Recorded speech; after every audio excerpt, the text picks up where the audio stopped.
मौजूद दोस्तों अस्सलाम वालेकुम। मां आहियां हुसन अब्बास। अॼु आऊं तव्हां सां हिकिड़ो इंतहाई संजीदा मौज़ू ऐं हीउ सीरियस मामिलो आहे जेको आऊं तव्हां सां डिस्कस कयां थो पियो।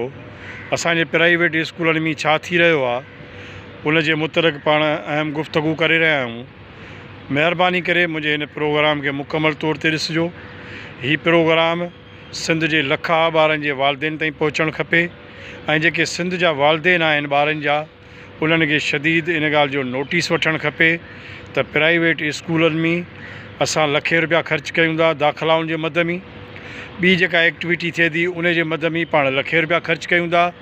प्राइवेट स्कूल पाण खां ईअं मुआइशी उगाड़ी कनि था जीअं बिजली वापडा या ॿिए मद में असां जेको आहे पंहिंजो पाण खे जेको आहे सो खुले हथ सां उते मजबूरीअ में या ज़रूरत हार असां उते पैसो ख़र्चु कयूं था। ईअं ई असां प्राइवेट स्कूलनि में पंहिंजे ॿारनि जे मुस्तक़बिल खे ख़ूबसूरत बणाइण जे लाइ लखा रुपया ख़र्चु कयूं था। आया उहे जेके असां लखा रुपया प्राइवेट स्कूलनि खे ॾियूं था, छा प्राइवेट स्कूल असांजे ॿारनि जे मुस्तक़बिल सां खेॾनि था या उन्हनि जे मुस्तक़बिल खे संवारनि था? उन करे इहो ज़रूरी आहे त हीअ वालदेन गौर सां ॿुधनि त जीअं असांजो हीउ मैसेज प्राइवेट स्कूलनि ताईं सही तरीक़े सां पहुची सघे ऐं असीं इन ते सही तरीक़े सां आवाज़ु उथारे सघूं त प्राइवेट स्कूलनि जे अंदरि असांजे मुस्तक़बिल जी कीअं नसलकुशी थी रही आहे। बिल्कुलु असां सॼी सिंध जा जेके प्राइवेट स्कूल आहिनि उन्हनि जे अंदरि जेको कुझु थी रहियो आहे, हिंदुस्तान में हिन वक़्तु जेके सिंधी रहनि था उन्हनि करोड़ा रुपया ख़र्चु करे सिंधी इदारा पंहिंजा बचाया आहिनि। छाकाणि त हिंदुस्तान में रहंदड़ सिंधियुनि जी जेका मौजूदा पीढ़ी आहे उहा मुकमल तौर ते सिंधी ॿोली खां अणवाक़िफ़ थी चुकी आहे। लिखणु पढ़णु त वॾी ॻाल्हि, पर हाणे शायदि ॻाल्हाए बि नथा सघनि।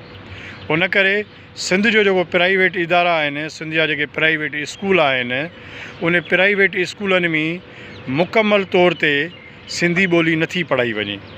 जी हा, बिल्कुलु सिंध में जेके प्राइवेट स्कूल आहिनि उन्हनि में सिंधी ॿोली न लिखाई वञे थी, न पढ़ाई वञे थी, न ॻाल्हाई वञे थी, इवन ॻाल्हाई बि नथी वञे।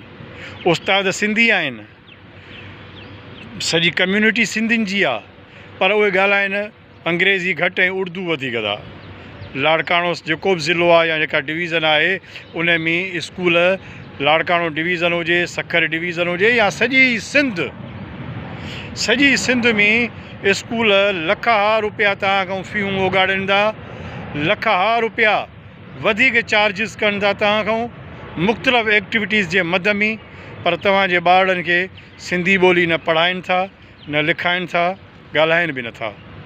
उर्दू पढ़ाई वञे थी, भली पढ़ायो, ज़बरदस्त ॻाल्हि आहे।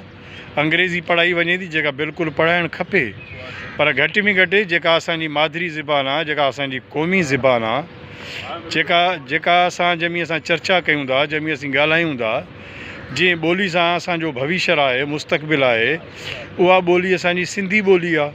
सिंधी ॿोलीअ जे लाइ असीं जेको आहे सो वॾियूं क़ुर्बानियूं ॾिनियूं आहिनि। सिंध में 1 जून खां पहिरियां बि सिंधी ॿोली जा दंगा थिया सिंध में। उन दंगनि में शहीद अब्दुल रज़ाक सूमरो मोराई उन सिंधी ॿोली जो पहिरियों प्रोफेसर शहीद आहे।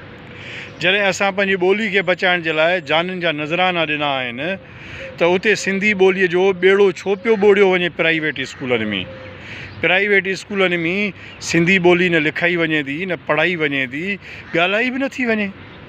ऐं वरी कमाए केरु थो? प्राइवेट स्कूल जी माफ़िया कमाए थी, बोर्ड माफ़िया कमाए थी, पेपर लीक कंदड़ माफ़िया कमाए थी, सिंध पब्लिक सर्विस माफ़िया कमाए थी।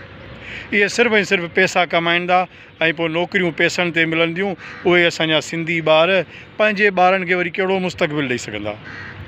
उन करे सिंध जे प्राइवेट स्कूल, अक्सरियती स्कूल, हा जेके नंढड़ा स्कूल आहिनि सिंध जे नंढनि शहरनि में, उन्हनि में त सिंधी पढ़ाई वेंदी हूंदी, पर जेके वॾा स्कूल आहिनि, जेके सिटी स्कूल आहे, बिकिन हाउस आहे, इंटेलिजेंसिया टाइप जा जेके वॾा स्कूल आहिनि, उन्हनि में सिंधी ॿोली ॻाल्हाई बि नथी वञे।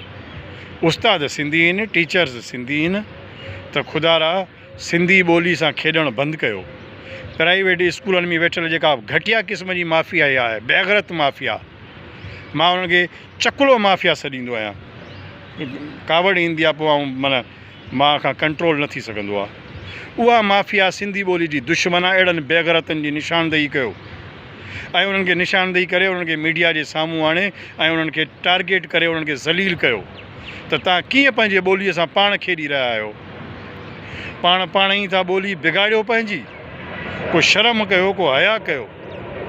मां माज़रत थो कयां, मुंहिंजो ब्लड प्रेशर पंहिंजे इन क़ौमी मुफ़ादनि जे सिलसिले में ॾाढो हसास आहियां। मूंखे शिकायत आई त सिंधी ॿोली मुकमल तौर ते ख़तमु करी वई आहे प्राइवेट स्कूलनि मां। प्राइवेट स्कूल बिल्कुलु कमर्शियल स्कूल आहिनि, पर यार तव्हां आहियो का ॿाहिरियां माण्हू त कोन्हनि के। सिंधी ॿोली कमर्शियल ॿोली आहे, सिंधी ॿोली क़ौमी ॿोली आहे, सिंधी ॿोली तमामु वॾी ॿोली आहे। तव्हां माफ़ियाऊं जेके आहियो, तव्हांजे इन किरदार सां ॿोलीअ खे धकु रसंदो। उन करे वालदेन नोटिस वठनि। उहे जेके पैसा लखे रुपया ख़र्चु कंदा उहो सिंधी ॿोलीअ ते ख़र्चु थियणु खपनि। ठीकु आहे, ज़बरदस्त आहे, सॼी दुनिया में अंग्रेज़ी ॿोली ॻाल्हाई वञे थी, असांजा ॿार बि ॻाल्हाइनि, असांजा ॿार बि सिंधी अंग्रेज़ी ॿोली ॻाल्हाइनि बि, लिखनि बि, पढ़नि बि, उर्दू ॿोली बि, दुनिया जी हर ॿोली ॻाल्हाइनि, पर पंहिंजे ॿोली सां त दुश्मनी न कयो न। उन करे वालदेन खे इन जो नोटिस वठणु खपे।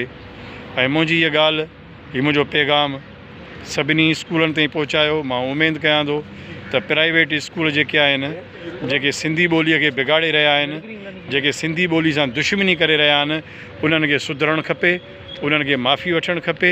ऐं जेके स्कूल प्राइवेट ॿोली पढ़ाए रहिया आहिनि उन्हनि खे शाबाश हुजे। ॿोली मां ॿोली आहे, ॿोली असांजी सुञाणप आहे। ॿोली जेका आहे उहा असांजी क़ौमी ॿोली आहे, उन सां न खेॾियो वञे। महिरबानी।